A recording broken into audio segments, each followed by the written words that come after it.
kills for pleasure. He was skinned alive! It hunts for sport. It's killing us one at a time. But this time, if it bleeds, we can kill it. It's picked the wrong man to hunt.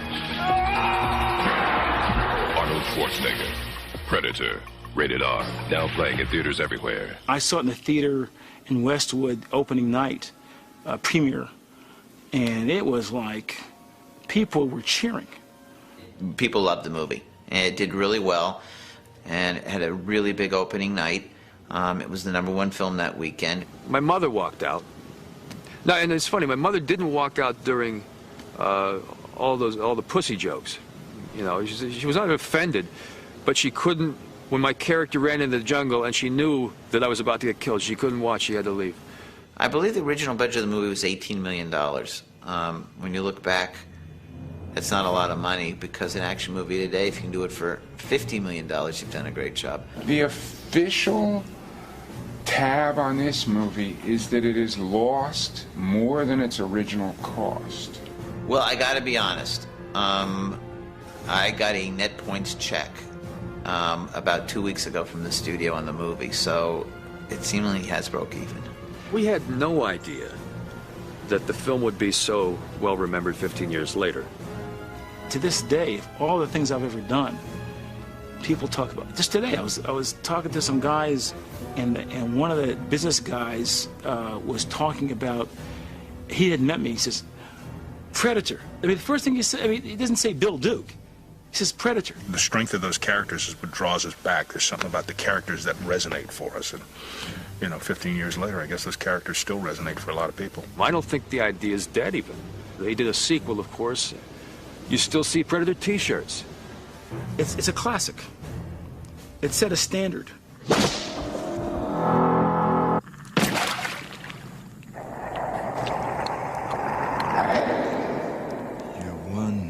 Ugly motherfucker.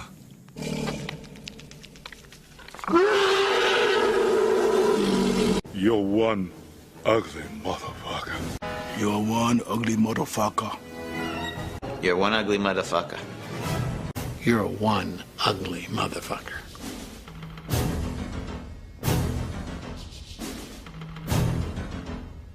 Got another shirt.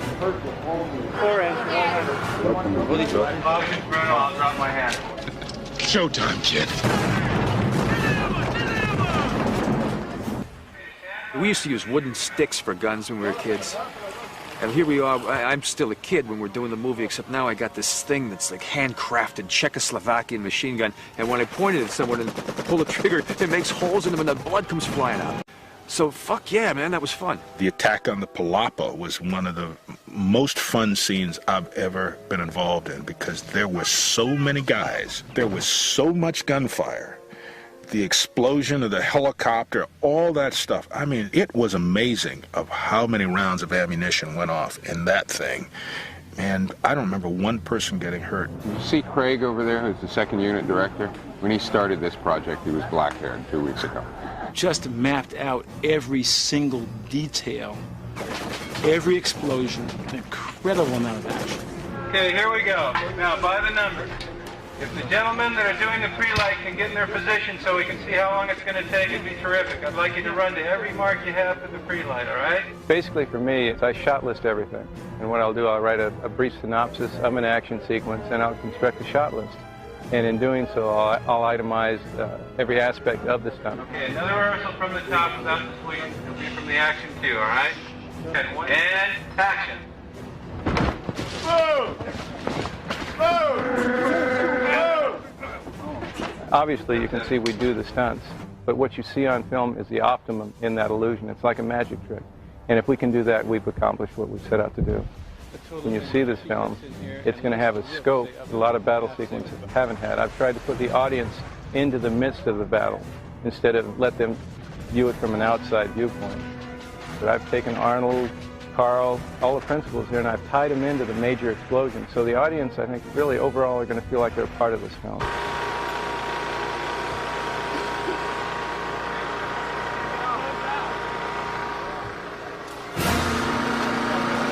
Okay, step out on the platform. He said no.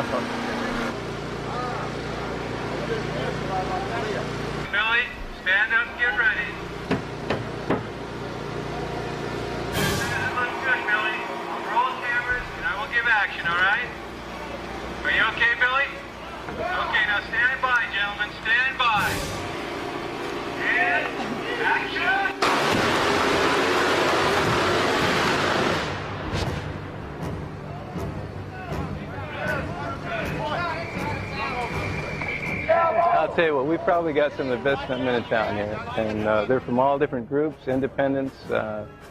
We've got some of Hollywood's finest here. Really a good bunch. Wonderful. I wouldn't change a thing. Don't change nothing.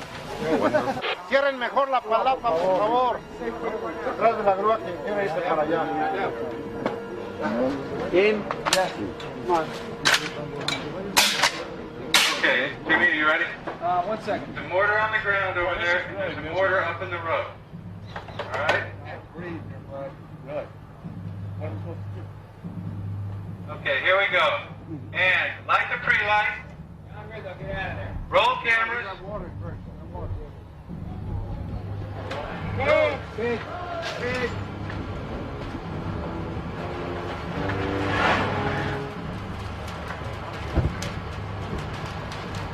The other way, Paul. And action!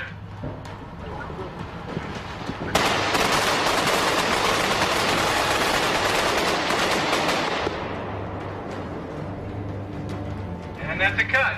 That's a cut. Basically, the concept here was come up with a battle sequence that would outdo anything that's been done.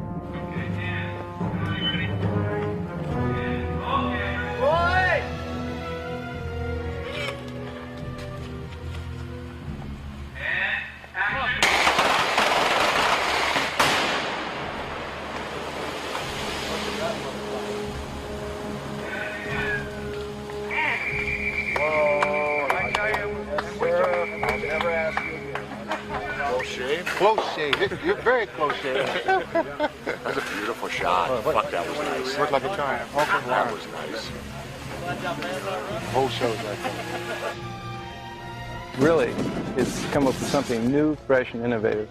You got time to duck? And we've taken it to the max here, as far as safety is concerned, but the bottom line is we've created the illusion that the audience is going to feel like these actors were indeed part of this battle sequence, as well as themselves.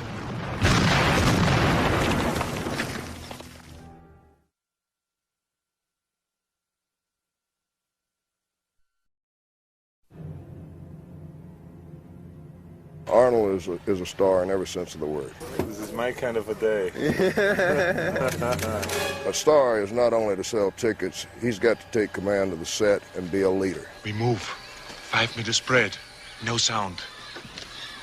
Well, working with Arnold Schwarzenegger is a pleasure. Consummate professional. Totally prepared. All he asks for you is to be prepared as much as he does. Yes? All he asks you for you is work as hard as he's working. That's good. Okay. Good. Now, see, that looks like you're diving. Yeah. You know where you're going. Right, okay. And that's fair. People look at him as a natural leader. It helps enormously in a movie company if somebody like Arnold walks out there and deals with the water, deals with the mud, deals with the rain, all the mosquitoes, the heat, the whatever, and takes it on like, hey, what are we going to do today? And that attitude spreads. Bang something! Son of a bitch, I grabbed it was exactly the bush that has all the thorns. The one you banged into had to be one of those? He always has a word for somebody. He always stops and pays attention and finds out what's going on around him with the people, even the peons and the lesser actors. Arnold is my favorite actor in the whole world. It is true. It is true. It is true. Das is correct. There are people who go right through a script and just make sure that every decent moment, every good line gets plucked out, and no matter who's got it, it winds up, his agents call up and say, that line, can that get moved? Arnold has never been like that. Arnold sponsors other people. Arnold tries to make the people around him look good and feel good. He's great that way. So Arnold said to me, John, he goes, I want to meet the writers. I go, okay. He goes, today. I go, okay. Where do you want to meet him? He goes, let's go to your house. I'll meet them in the steam room. Right? So I said, that sounds like a good idea. So I called up the writers. And I said, Arnold wants to meet you today. You better bring your bathing suits or a towel. And we're sitting there in the steam room, Arnold and I, and the guys came in, and they had their yellow pads, and doodly they were taking notes in the steam room. Originally, we had envisioned a person who had an intense physicality, but was a little smaller in stature. But I think Arnold's worked out just fine. What's a little bit of something about who this guy is? Oh, he's like Joel Silva. He's like really ballsy. He's the top of the line. He's incredible.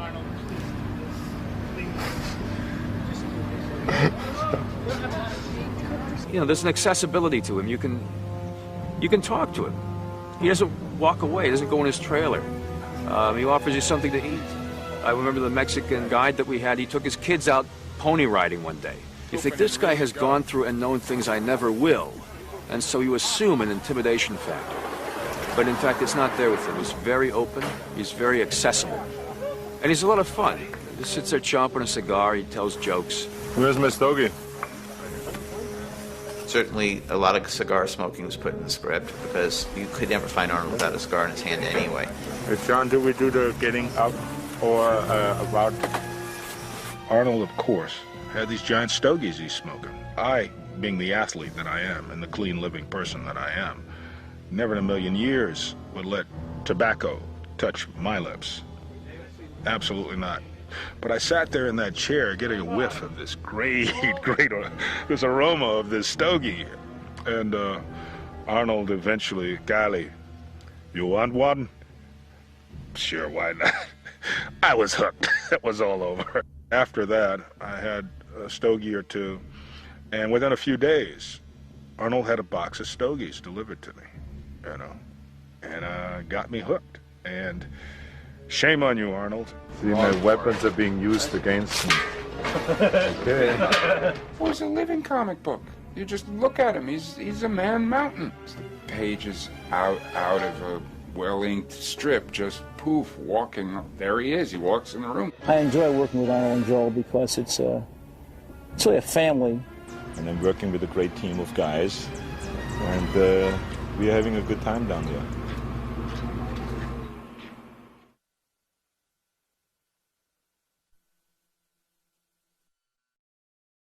It's time to let old Painless out the bag.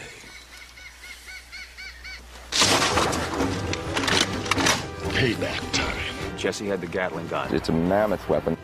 When old Painless came out of the sack, it tore things up. I'm the first person in film history to shoot this weapon handheld. Not even Rambo can say that.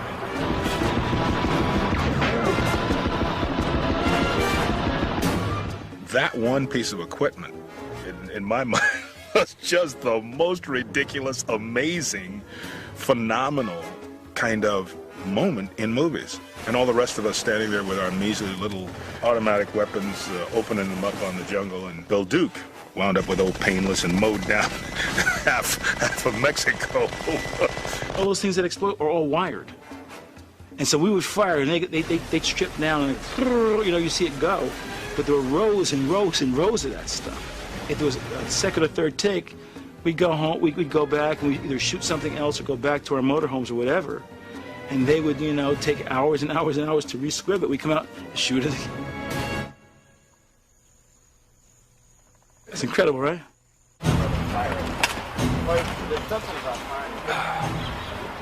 Firing mechanisms right back here.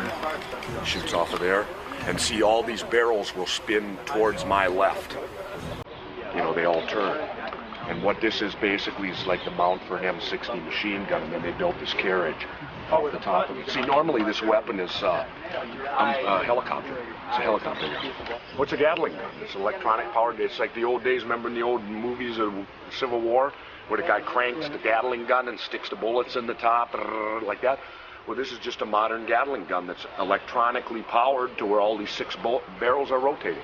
They had these batteries, these around 6 or 8 batteries on these gigantic cables locked to the bottom of the gun. Come on in, you fuckers. You couldn't see it off screen, but these battery cables were gigantic, came up to the gun and just powered the whole thing. When I say Jesse, you turn back and open fire. It makes no sense outside the context of a film that someone would have this Gatling gun, which fires 1 billion rounds a second, and then have to carry all the ammo on their back, and it's good for maybe 2 shots, and then they have to drop it. But it would look cool. Turn back, Jesse, turn back. And that's a cut. Put him out, that's a cut. So what's it like shooting this thing? It's like shooting a chainsaw. They'd have to be a mountain of a man or have a couple of oxen to pull it around on a cart, you know. It's not as bad as everyone thinks it is. I don't know, maybe because I'm 6'5", 250 pounds, that helps too. It was pretty impressive when you stood right there and when you stood next to this piece of equipment and it was going off. Yeah, the gun was so awesome that even the stunt guys who have seen everything there is to see were like,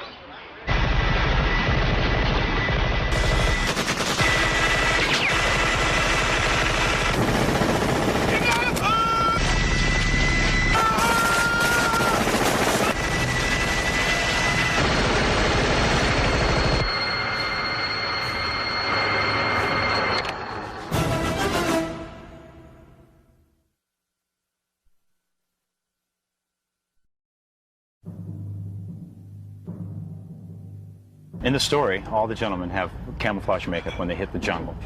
So they have to have the camouflage look, which has to match every day. The wounds that, occur to each individual during the show, the sweat, all the different variables that make them appear to be in the jungle. We had a whole bunch of military books in regards to different makeups. The problem was that if you get too much camoufage on them, you lose the individual. With the different makeups, it helps distinguish the characters as you're watching them. And you also get to know them. You'll see Bill Duke, who's very dark-skinned anyway, doesn't wear any camouflage makeup. Somewhere the skin is lighter brown on his nose and his cheeks, we darken that up, so he almost disappears in a shadow. I see you. Arnold, for instance, his lines are strong. It's a very strong character. Sonny Landham, who plays the Indian guide, he's just got like the war paint. That's like he said, to hell with it. Let's go get him. That kind of character. Carl Weathers is very subdued, and I think that was because of his role as a CIA agent, like a pencil pusher, that has come back to the jungle for this one mission. He's still rugged and tough, but he's softer than the other guys. He comes out, his clothes are like he bought them in a department store somewhere, his jungle fatigues, whereas the other guys, it was their own military issue. What is this fucking tie business? Oh, come on, forget about my tie, man. A Makeup Mike story. Anybody there watching this may wonder why the microphone is now apparent. I've just run up to check Richard Chavez because he banged his forehead and got a cut, and we had to cover it. It didn't match continuity-wise. There are a lot of inconveniences. For instance, today we have 3 units shooting. We have one here, one on another side of a hill, and one down below. So they may be shooting a scene down there that I'm not familiar with, except by radio. And I'll say, okay, what scene? In scene 30. Okay, the guy should look like this, and then send down photos of him. Or they know it's heavier camouflage because it's earlier in the show. I'm doing scenes up in the 100 sequence up here. The camouflage is less because they've been running for 2 days, and of course they don't stop in the jungle and pull out their mirror and go, and freshen up their camouflage. Hiking up and down the hills, trying to find a place to put my makeup case on so I can open the lid and get into it and start working. They're waiting over here, they've got everything's ready, they're waiting for me, and I'm doing things, and I can't find a place to just open my case because it sits downhill and I open and everything falls out. The heat itself, does things to the skin. If they swallow their makeup, the skin, absorbs it as they sweat and everything, and the skin breathes. It's a whole lot different than doing it on the back lot at Universal. There is no comparison. Somebody's rolling here. I was wondering if you ever roll before lunch. Now you're rolling. Hi. Originally, they wanted me to build these mud appliances, these things to glue onto a skin that looked like mud. And I said, guys, out here in the jungle with this heat and the perspiration, the man will come out 110 pounds at the end of the show. He'll just die inside anything that's that constrictive. What we've done is we've taken clay. It's in a powder form, comes in sacks of about 100 pounds a sack. Mix it with water, and then an ingredient called methicil, which is an inert compound, which gives it some thickness and also kind of solidifies. We'll take it, put it in these 30-gallon drums that we've built, or they're actually like water tanks about so high. They have a 3/4-inch nozzle outlet on it that we will shoot the stuff out of a hose, like a garden hose, with a fantail end on the end of it, and just put them up against the wall, just like we're stuccoing the side of a house. Say, turn around, Arnold, and hopefully all will go well. You're not dirty enough. Bro. It was my feeling that that would be the simplest way to keep continuity and make it simple on Arnold so that in between takes or during lunchtime, he can get the stuff off with a hose, with water. It'll just wash right off. We're doing another shot like this. I know. Oh, yeah. In the meantime, yeah. Right now. Right. Otherwise, you really can't get cleaned up. No, I will get cleaned up anyway. Yeah. For sure. I think it's lunch like this right now. I'm an idiot. We work real close with special effects. The special effects men on a show like this where You have people who are getting, the sides of their head blown off or arms cut off, things like that. The most fun I've had is seeing the picture of myself dead, hanging from the tree. So I'm going to take the body, it's all disemboweled. And as I said, after the movie I could have it, and I'm going to put bean dip in the middle of it and serve things out of it. That's what I'm getting out of the movie anyway. So what it boils down to is there's a very definite line now.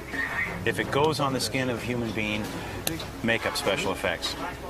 If it goes on a dummy or a body or anything other than that, special effects. And that's the line. But a lot of times we give on both sides because we need the help of the other, the other team. There's no push-pull, no struggle. It's just work. Get it done, get the best effect.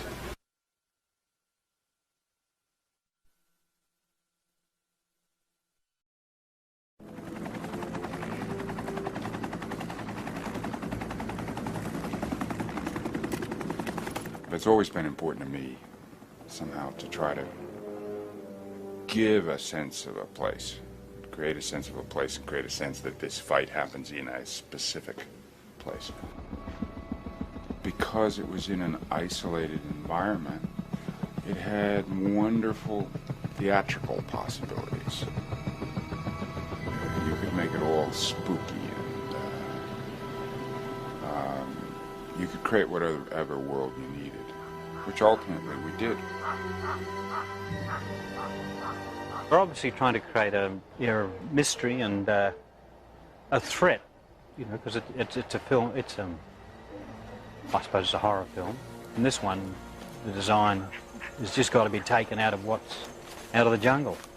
First off, access to the really good jungle is a problem, because that's the reason it's really good jungle is because nobody's been in there. And so we have to, for the most part, create a jungle look in more accessible places. You lose it here, you're in a world of hurt. For the most part, we started by watering.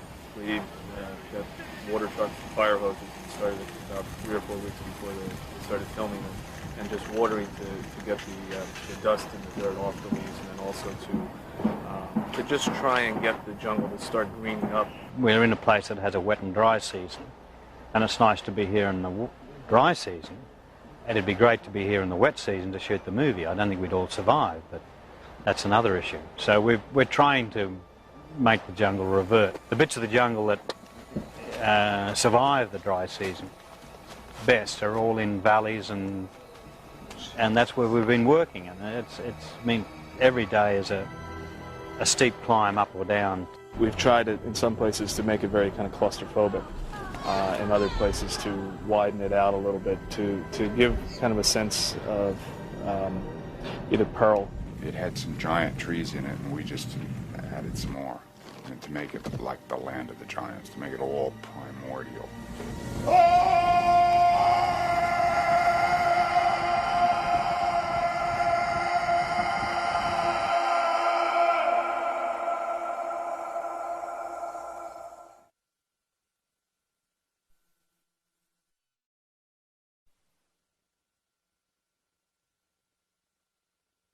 I remember meeting Kevin Peter Hall for the first time when he came to the studio for his castings, for his body cast, for his head cast, to prepare for the process of creating the Predator.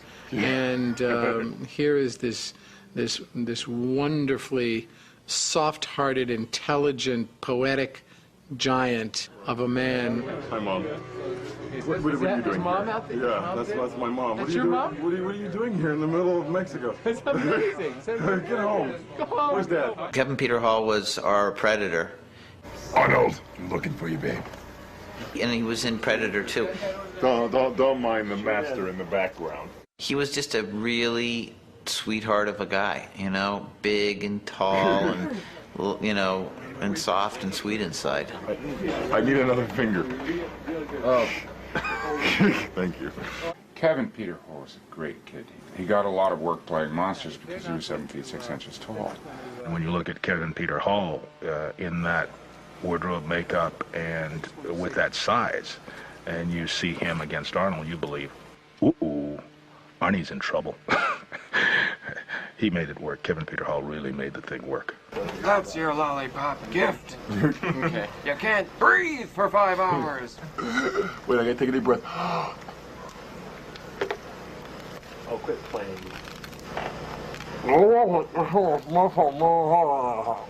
Hey, that's the kind of language is this, Chad? Kevin was an extremely professional actor when it came to the suit and his longevity in it. He complained very little. He probably stayed in the suit. It's hard for me to recollect exactly the time, but I don't remember ever having to lose shots because he couldn't be in the suit any longer. I am Predator, master of the universe. What is you? He would stay in for hours. Fortunately, it was designed in such a way that the head could come on and off very quickly.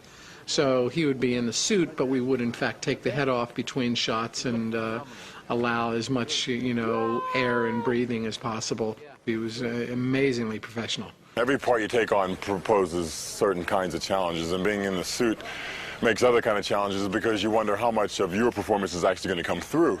Most people think that when you prepare for a role for this, it's mostly just physical. It's mostly just jogging and push-ups and movement, and all of that's very important. Endurance is very important to be inside a suit. It's very hot, and it's really rough work. But there was also a lot of thought into what kind of movement, what kind of planet he came from.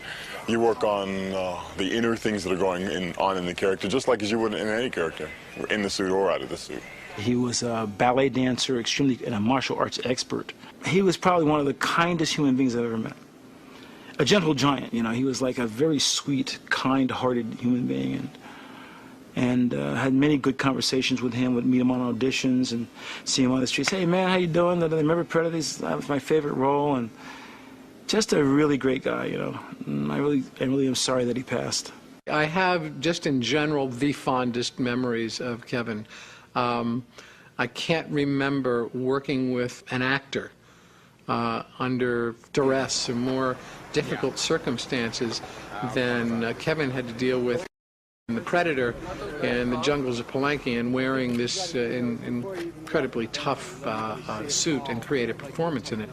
And never remembering a complaint, always a smile, and just a really wonderfully positive experience, and something that more people should have had a chance to have. Stan creates the outside, and then I'm like the spark, like the life that's inside. Without that, you just have a suit.